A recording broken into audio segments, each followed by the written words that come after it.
y es el doctor Luis Martos, que nos hablará de las complicaciones del aparato extensor en cirugía de revisión. Luis, cuando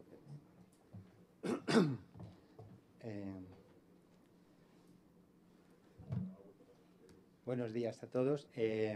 Por supuesto, agradecer a Lynn, a Miguel Ángel, a Pedro y a Juan y a los demás su amable invitación. Felicitarles por estos 30 años de éxito con la Endomodel y espero que sigamos adelante. Bueno, me ha tocado un tema que yo tampoco elegí, pero bueno, es interesante, el que me dieron.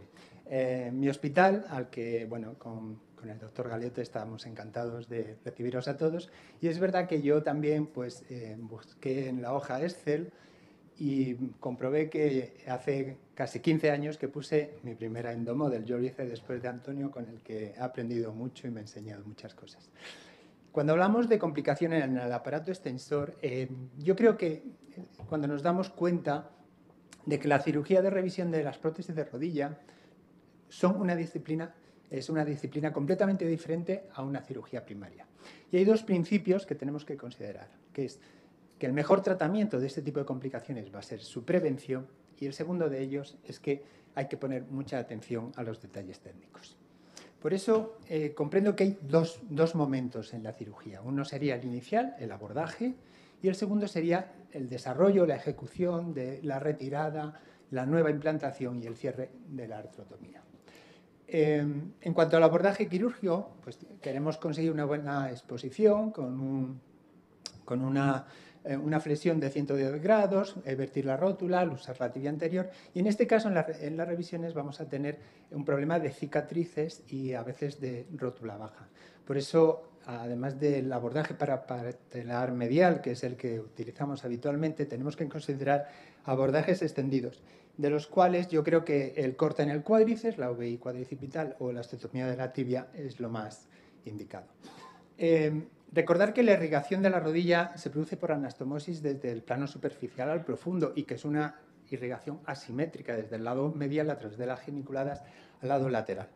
Por eso, cuando hacemos una cirugía de revisión, las incisiones tienen que considerar las incisiones previas, siempre irnos a la más lateral, hacer incisiones con ángulos de 60 grados y en caso de cicatrices transversas a 90, dejar puentes cutáneos de más de 6 centímetros y evitar una disección, no solo en obesos, sino yo creo que en cualquier tipo de paciente. Si hay que hacer un flap, sería interesante hacer un flap siempre con el gastronemio. Y esto es para preservar dos cosas: los tejidos blandos, que nos van a permitir cubrir el nuevo implante, y evitar problemas como la necrosis ósea. El parapateliano medial, decir que es el más recomendado y frecuente, y que a veces pues, tenemos que hacer una liberación un poco más lateral. La misma radiografía que ha puesto mi amigo el doctor Galeote para explicar que nosotros siempre hacemos preventivamente una fijación de la inserción del rotuliano con un punto no reabsorbible. El corte en el cuádriceps, yo creo que hacer hincapié en que va a mantener la potencia y la función, que es el abordaje extendido que menos complicaciones nos va a proporcionar o nos va a generar, y que la rehabilitación se va a realizar sin complicaciones. De la UVI cuadriceplastia, el Kunzing-Adam típico, que realmente fue modificado por INSAL porque tenía un índice de necrosis muy elevado de la rótula, recordar que hay que hacer una sutura en flexión que va a permitirnos alargar el aparato extensor y por lo tanto va a mejorar la flexión, por lo que serían los recambios de rodillas rígidas. El compromiso de la arteria geniculada va a generar necrosis de la patela o aflojamiento en el 3-4% en el primer año, y la rehabilitación suele ser bastante más limitada. La osteotomía de la tuberosidad tibial, que fue popularizada por Westside, pues normalmente de una longitud de 5 a 8 centímetros, hay autores que dicen que de 6 a 10.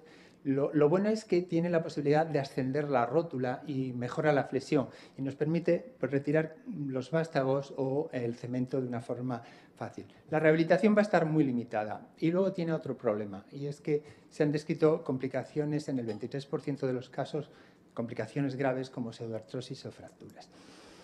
La osteotomía de la tuberosidad fue descrita con una reinserción de alambres. Nunca hemos hecho reinserción con alambres, por lo menos en el equipo en el que yo trabajo, hasta que Morgan Jones hizo una publicación en el 2008 de algo que yo creo que todo el mundo ha hecho, que era fijarlo con sutura no reabsorbible.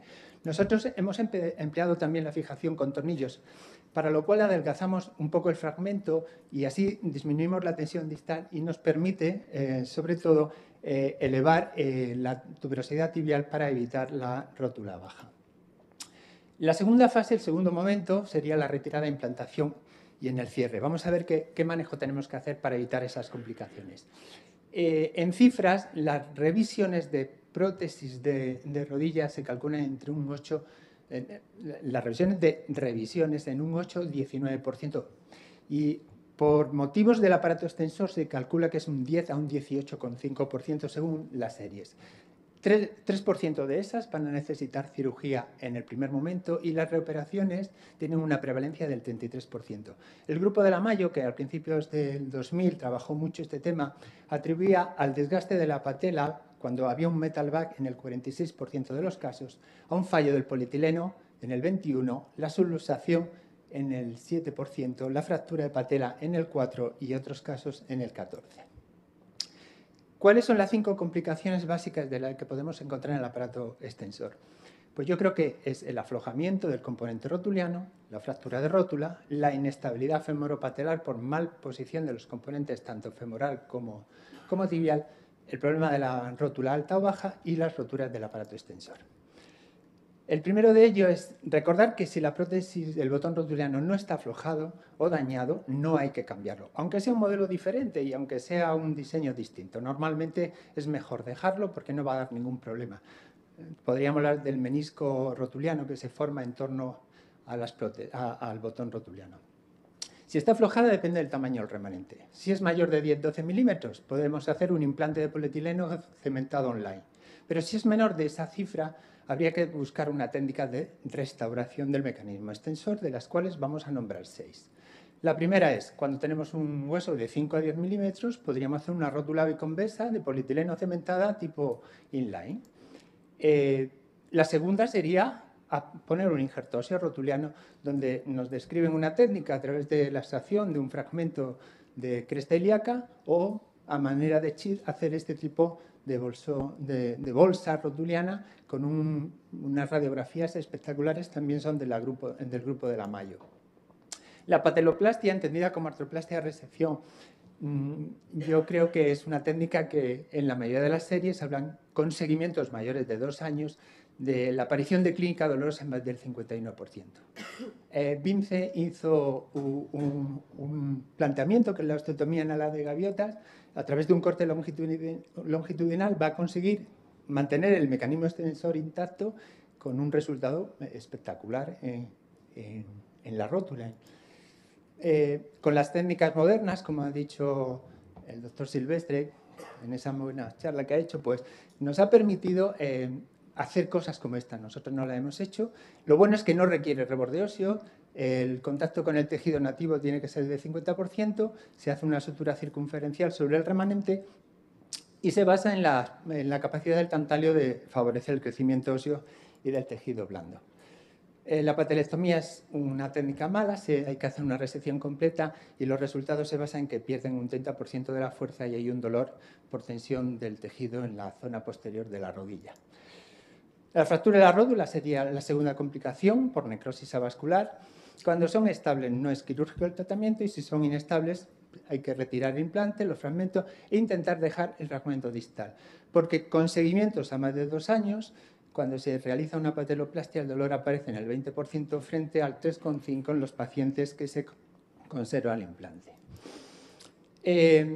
Inestabilidad rotuliana y malrotación. Se calcula que cuando se hace una prótesis de rodilla, la subluxación patelar es de un 29%. Y hay una serie de factores que hay que evitar o promover para evitar esa subluxación y esa dislocación. Y estos son los que podríamos normar. ¿Qué hay que evitar? Hay que evitar el excesivo relleno de la femoropatelar o el sobredimensionamiento del fémur o de la rótula. Por eso, como dice el doctor Galeotti, hay que tener una regla en quirófano.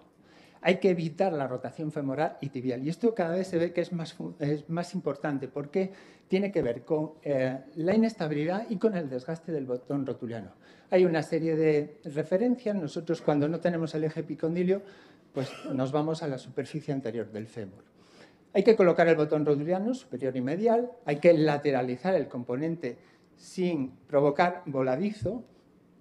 El desplazamiento rotuliano que tenemos que conseguir tiene que ser con la técnica de los pulgares libres y cuidar el cierre de la artrotomía realizando, si es necesario, una liberación proximal o una osteotomía de la tibia. Finalmente, hay que reproducir la interlínea articular, fundamental, como siempre, el componente femoral, y cada uno pues, busca unas referencias. Tiene que estar más o menos a unos 8 milímetros y el centro del tendón rotuliano debe coincidir con la línea articular en 5 o 10 grados de flexión. El problema de la patela alta o baja estaría en relación con la interlínea articular.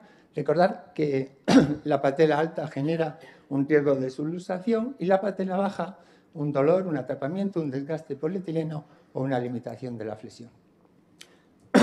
Por último, la rotura del aparato extensor puede ser aguda o crónica y hay factores de riesgo.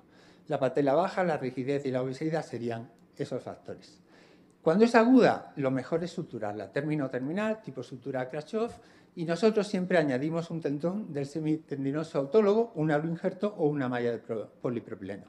Los resultados son tan malos como la fractura rotular. Y no hay que intentar suturar repetidamente por la alta tasa de infección.